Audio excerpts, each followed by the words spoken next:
Pen Farthing, the former Royal Marine who was near to the explosion close to Kabul airport, has said his vehicle was targeted by a gunman amid the chaos. A number of people are feared to have been killed in at least 2 explosions outside the airport following warnings that a terror attack could be launched in the final phase of the evacuation effort. Paul Farthing, known as Pen, who founded the Nowzad shelter in Kabul, is aiming to get 200 dogs and cats out of the country alongside his animal shelter staff. Mr. Farthing, who was outside the airport in a car when the incident occurred, told the PA news agency, "We're fine, but everything is chaos here at the moment. All of a sudden we heard gunshots and our vehicle was targeted. Had our driver not turned around, he would have been shot in the head by a man with an AK-47. We've been in the airport, and back out of the airport. The whole thing's a mess.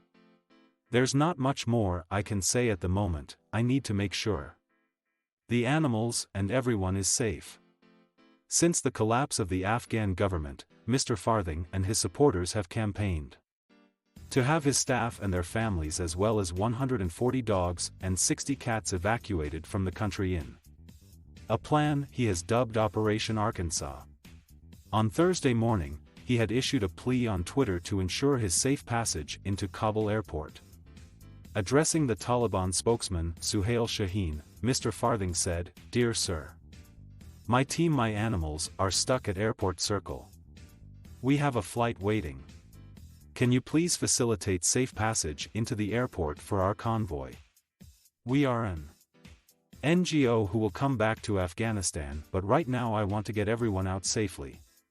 He added, "We have been here for 10 hours after being assured that we would have safe passage.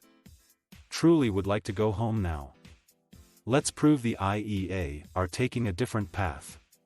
Mr. Farthing's comments come amid an escalating row between his supporters and Defense Secretary Ben Wallace centered on efforts to evacuate the animals. Mr. Wallace rejected claims he had blocked a flight to take the animals, saying it was a total myth.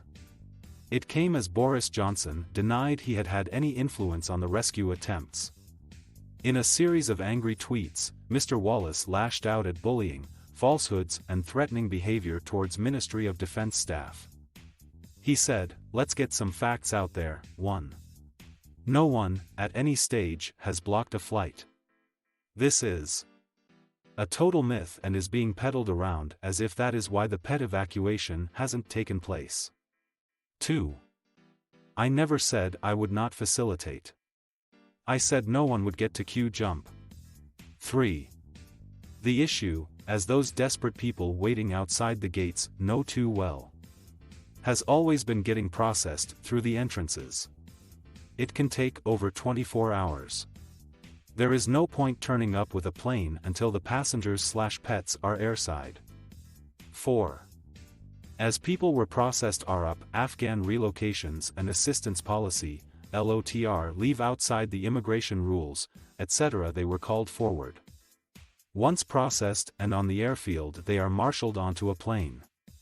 As I have said, we will facilitate at all stages, but the priority will be people, not pets.